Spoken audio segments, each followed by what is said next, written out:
All right, car talk. This is my favorite time of the day where I could talk to you guys. I've got my little umbrella back here, and don't mind my mess back there because all my seats need to be vacuumed. I had taken some stuff to the dump just before I left out of town a few weeks ago, and I haven't really drove this vehicle because I've been driving around my Winnebago a lot, going places and getting it serviced and everything like that. Anyhow, let me start the car talk, and look at this. We've got a beautiful view today. We've got my house and my neighbor's little herd of animals came to visit, so it's always nice to see them in the yard. All right, anyhow, so let's get started with the car talk today. So today I want to cover our car talk being authentically you. And by saying that, let's put a simple definition to being authentically you. It is being you unapologetically, okay? Being you unapologetically. And I feel like we're like shifting here, so let me get you straight. And I've got a lot of dust up there. Anyhow, being authentically you. And being you where you don't feel pressured or pushed to be somebody outside of yourself, where you're comfortable in your own skin and your own style. You don't let society to dictate you on trends or make you feel bad, like being older, being younger, being black, being white, being, you could say Caucasian, being Mexican, being Polish, being European, being Asian. And I'm going to start off with a story since I said that. All right, so the talk is about being authentically you, but I do want to stress here that people are always going to put labels on you. They're always going to ask you things like, what's your ethnicity, what's your background, what was it growing up, what was it like growing up, what was your problems of the past. Not so many people ask where you're going or where you want to go. They want more interested on knowing where you've been. And a lot of that is because they're trying to find negative traits about you. A lot of people don't ask about your past problems or your past situations to find some good shedded light. Like, yeah, we're going to talk about like how I won all these awards and how I went to college and how I got a degree and how I got a certification and how I sold a business for multi-millions of dollars, or whatever it is in your case, right? And they're always going to be like, well, how was your last relationship? Obviously, if I'm not in that relationship, it probably didn't end up too well, right? How is it growing up in a certain place that you no longer live? Like, come on, guys, it's all going to draw back those negative vibrations, and you're going to end up in that negative state. So, one of the things that I get asked most often is, what is my ethnicity? And a lot of people are just like, oh, you are XYZ. And then they kind of like question, like, they leave it open for me to answer. So when I was younger, my face was more filled in, right? I'm getting older, so I don't have like all that baby fat, you could say. I've lost a lot of weight. I was definitely heavier when I was a teenager than I am now. So, that plays into your skin and your facial appearance. But my face was very round. My eyes were very almond shaped. I definitely looked like I might have came from like Asia or Korea or somewhere around there. You can kind of see it still. I have black hair, so it has highlights in it. That's why it's not black, but I normally have like black hair. So, it is traits that they saw that would be more Asian, right? Round face, like almond shaped eyes, and very, very like little like almond shaped eyes. I like open up my eyes a lot, and that's probably what helped over all the years, but you can still see it a bit. And people would say, hey, you're Asian. And I'm like, no, I don't have any Asian in me, actually. Zero, zip. And I just took a DNA test, so I know that I definitely don't have any Asian in me. And they were like, okay, well, if you're not Asian, then what are you? There's the label. So growing up, I only knew that, my father's side of the family was all like, Irish, Europeaner and like British, and that's what I knew. And then on my mom's side, I knew it was like Polish, Mexican, Native American, and I was just like, okay, and that's what I figured I was, right? Which is, yeah, right and wrong in a way. So my dad's side, it is definitely correct. So we kind of already knew that, really like cemented in anyways, because my grandmother has run our genealogy like throughout the centuries, and we're like a part of like kings and queens and like rulers and like ancient Rome and stuff. So it's really cool, like genealogy that she actually did on that side of my family. So we knew that part, right? So we knew the British, we knew like the Irish, but I didn't know. Okay, so that is like 24% of my DNA, and then another 29%. Okay, I'll stress it again. 29% is French and German. French and German. I didn't, like, that makes me feel so good because I'm such into those two cultures, and I never knew what really drawn me into it, and I always thought it was because of the art and the architecture, but it's also probably, you know, even beyond that. It's my genealogy, right? And a big truck just passed. So it's really cool just to know that that's a part of my history too, right? So French and German is my number one. So my other one, is like the next tier down is like 24%, and that's Irish, and it's Britain, like UK area, so Great Britain.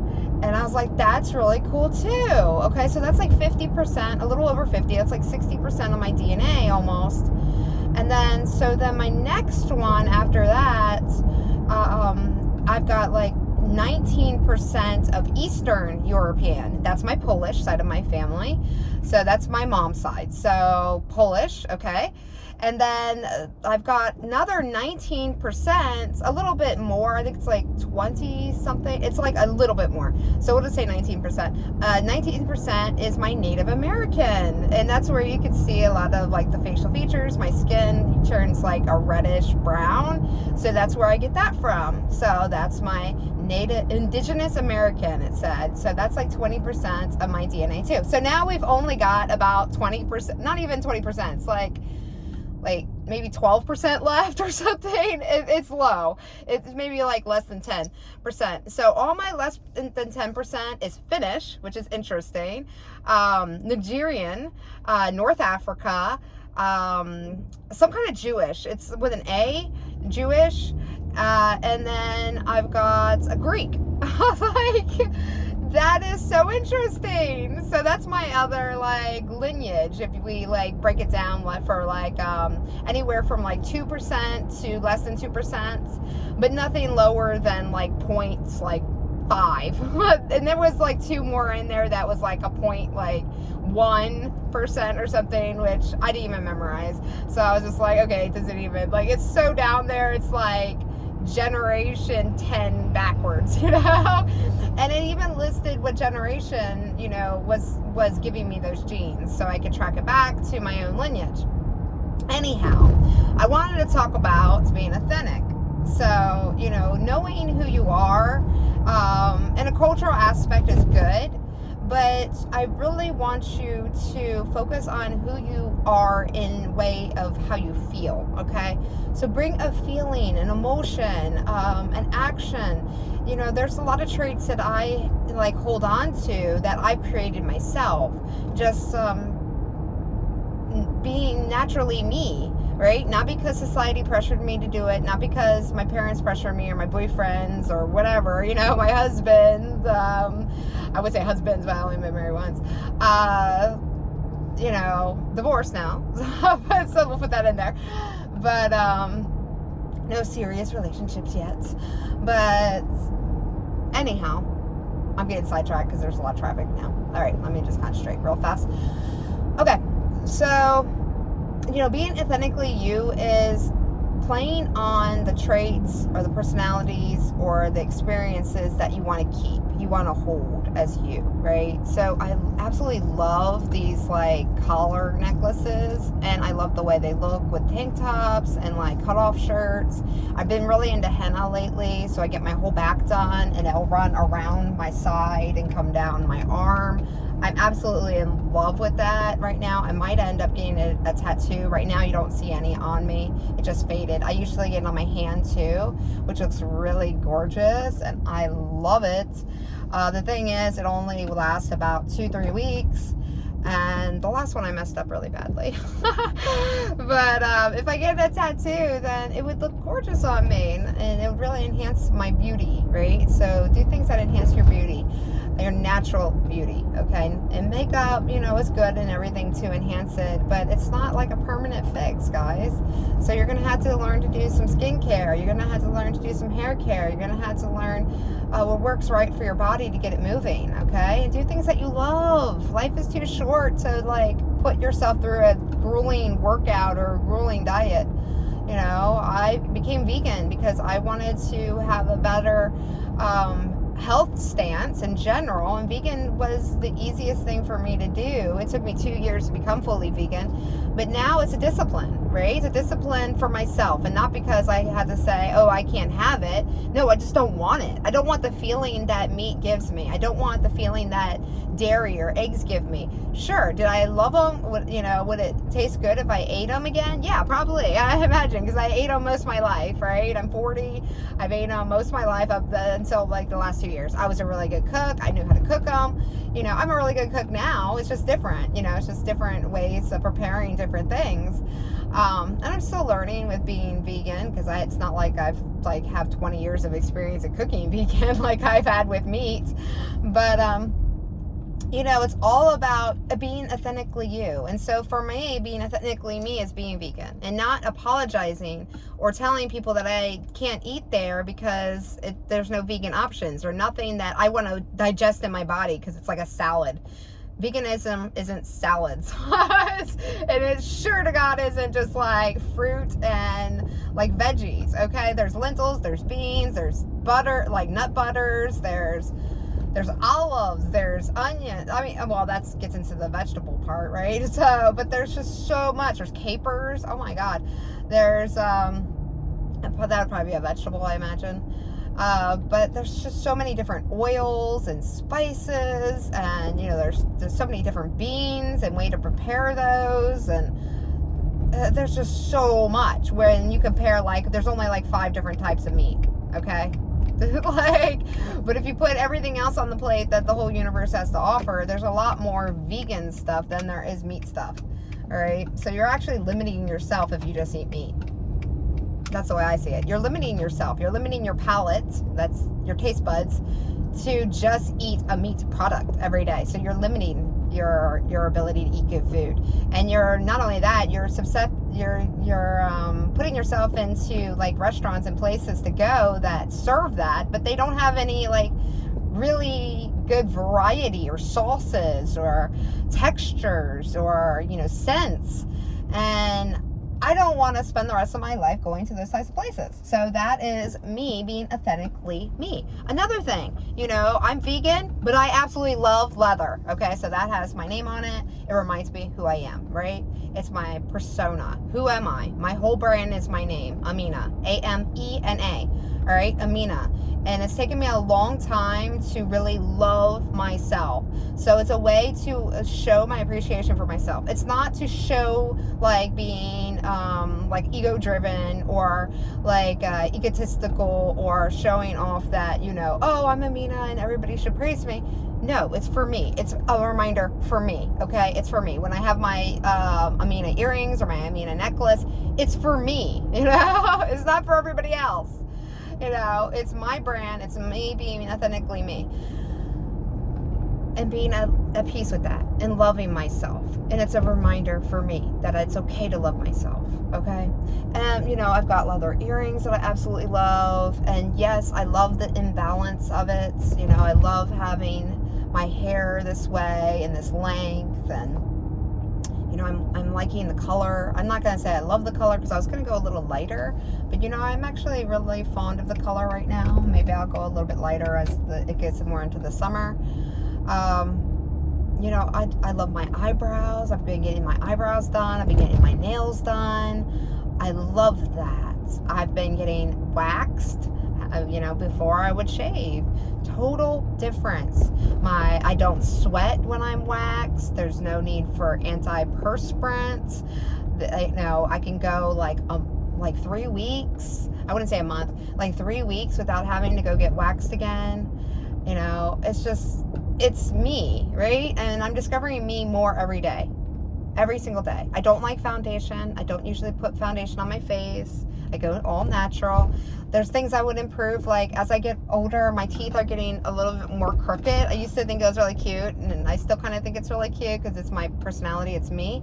But then I noticed like even my top ones are getting a little bit crooked, and the bottom ones are actually like getting more crooked now too. And so it's something that, it's now starting to bother me. So I've got to address it. I've got to get braces, or I got to get like Invisalign or something. But either way, it's something now I'm going to take care of, right?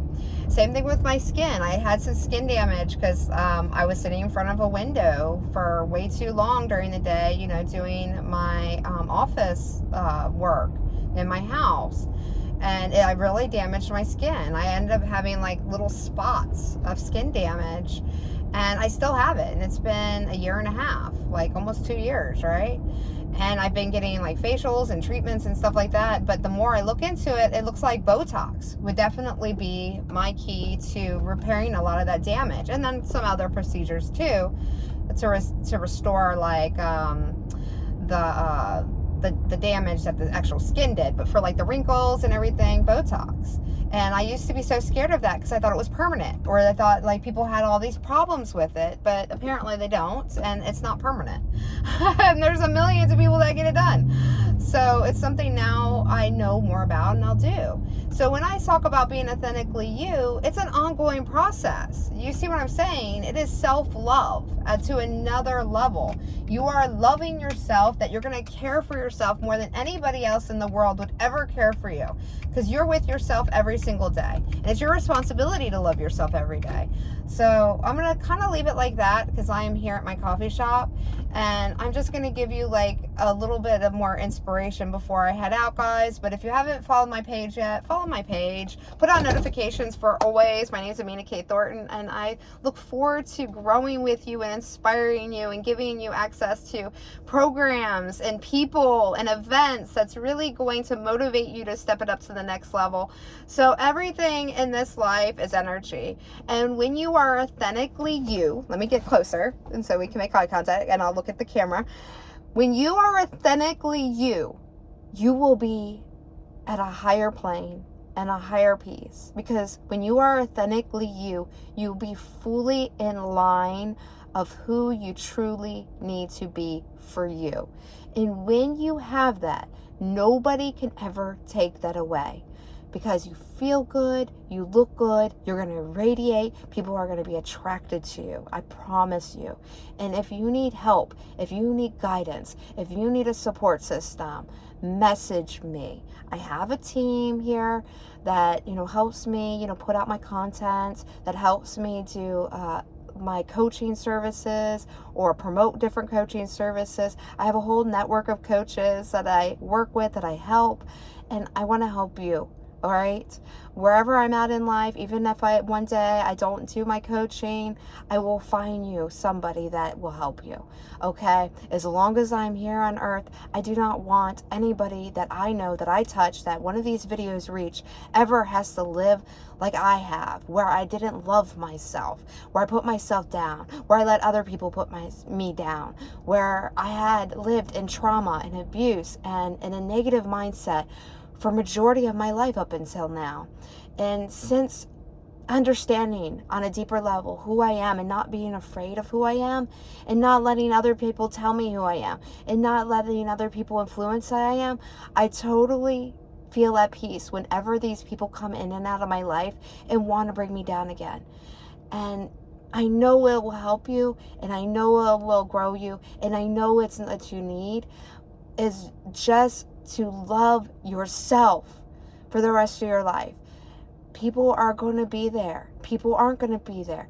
But with you loving yourself, you are going to radiate at a higher level that it's going to feel amazing, okay? I'm just going to leave it like that. I will leave it with the word amazing.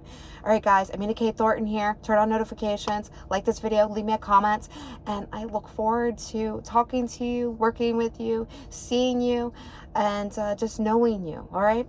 Thank you guys for watching. Again, I really appreciate you supporting my channel and my videos here, and I'll talk to you later. Take care.